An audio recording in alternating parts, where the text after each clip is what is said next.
Does it ever feel like you're a marketing professional just speaking into the void? Well, with LinkedIn ads, you can know you're reaching the right decision makers. You can even target buyers by job title, industry, company, seniority, skills. Wait, did I say job title yet? Get started today and see how you can avoid the void and reach the right buyers with LinkedIn ads. We'll even give you a $100 credit on your next campaign. Get started at linkedin.com/results. Terms and conditions apply. Today at T-Mobile, I'm joined by a special co-anchor. What up, everybody? It's your boy, Big Snoop Deal Double G. Snoop, where can people go to find great deals? Head to T-Mobile.com and get 4 iPhone 16s with Apple Intelligence on us, plus 4 lines for $25. That's quite a deal, Snoop. And when you switch to T-Mobile, you can save versus the other big guys' comparable plans plus streaming. Respect. And we up out of here. See how you can save on wireless and streaming versus the other big guys at T-Mobile.com/switch. Apple Intelligence requires iOS 18.1 or later.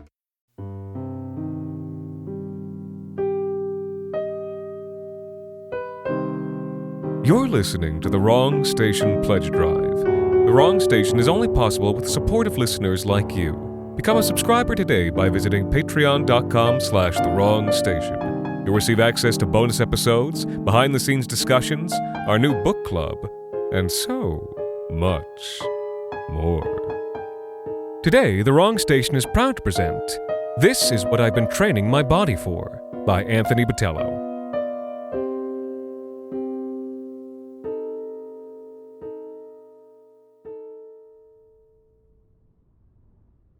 As far as summers go, Joey's didn't start off the best. Heartbreak, the ensuing emergency move, and a long, stressful work project throughout May and June set the stage for a dour season. But, being someone who preferred to show the world a smile, who didn't want to worry people, who you really couldn't tell with when he'd say he was fine, though you'd never press him about it because odds were slightly better that he was determined to make the best of this summer. This manifested itself in multiple ways. Social calls, with close friends, with new friends, and with a wider circle he felt he'd neglected somewhat in the months past. Activities, plays, live music, vintage thrifting, goodness, even hikes. If only you could have seen the bewilderment on his friends' faces one evening when he suggested to the group that they attend an academic talk that evening on exciting developments in biotechnology, as though he were suggesting traveling to the Arctic Circle. A broadly manic phase, he'd jokingly call it. The warm weather's got me all juiced up, he'd say. Yes, friends, outings, and the drinking, of course. All part and parcel with the rest. Nothing troubling at first. A pint after the film, a nice scotch in the cool evening at the end of a long barbecue. Though as the weather got warmer and his schedule loosened up somewhat, he'd indulge himself a bit more often and a bit earlier in the day. Never alone, of course, just to liven things up. Don't day drinks sound nicer for our catch-up than coffee? Doesn't a Caesar or an Aperol Spritz make the dice roll of festival theater so much more bearable? His best friend, Ed, was the first to remark upon this shift, as they were sitting on a rooftop patio one evening. "Man, you're really putting them away," he said. And he wasn't wrong.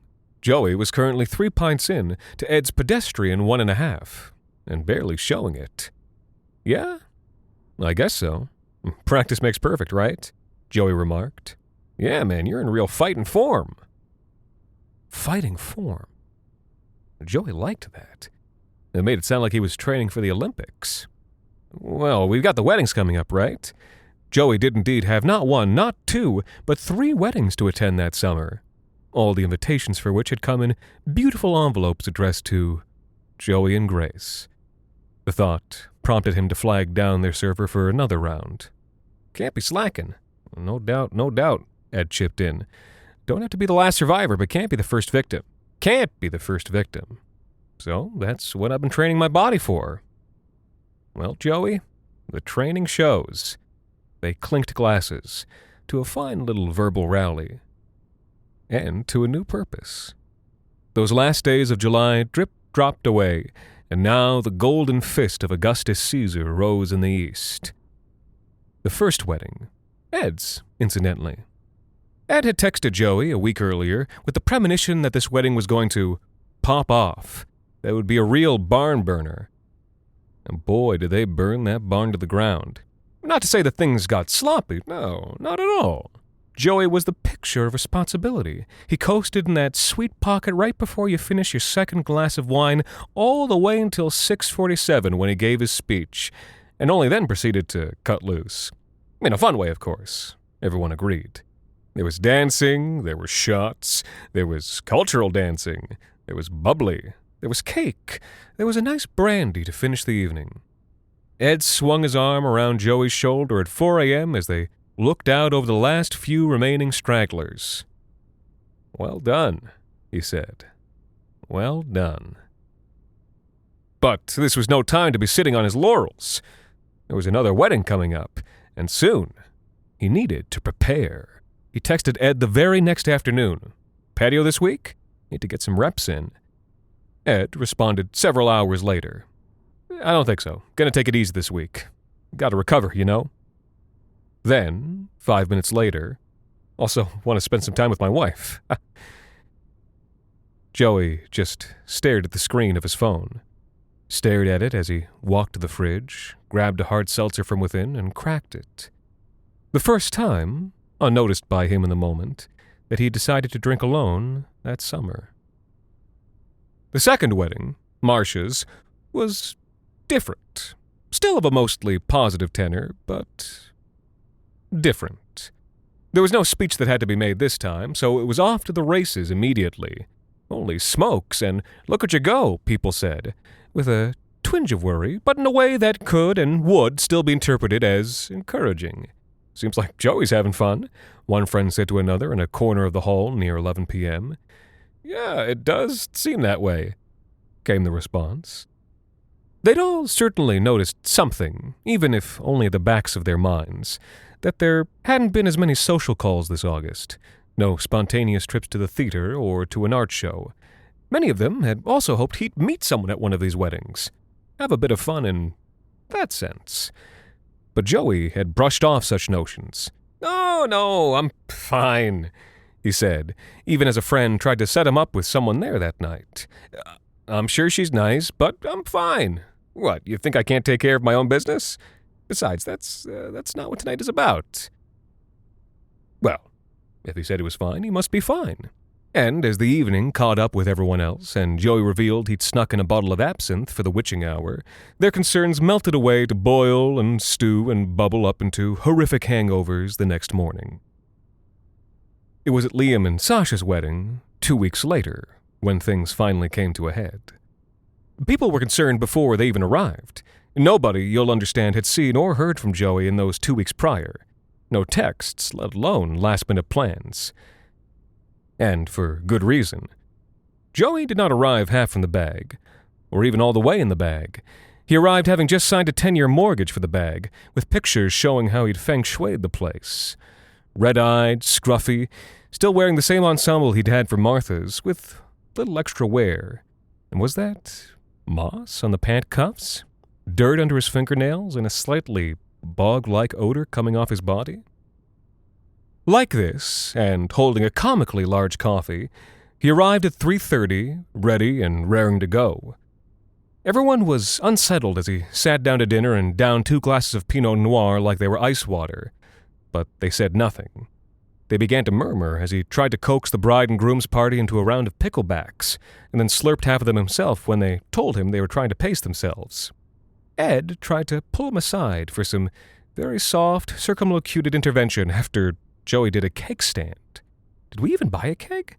The bride and groom asked each other at the sight of this. Several more friends likewise made comments to Joey, all kind, all well-intentioned, all probably a full month too late. "I'm fine!" Joey finally exclaimed, a twinge of anger peeking out from the corner of that big smile. "Why wouldn't I be fine? Do you think I can't hold my liquor? Do you think I can't hack it?" No, people replied.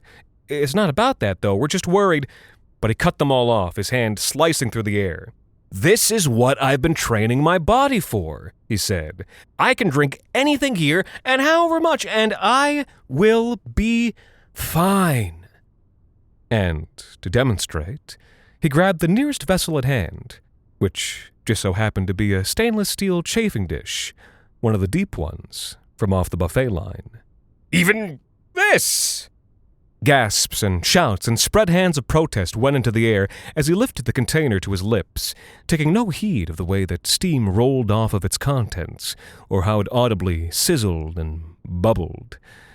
As he drank deeply of the dish, as his own bloodshot eyes went wide, revealing that he was certainly not fine, and as he kept drinking regardless because, well, he had a point to try and prove.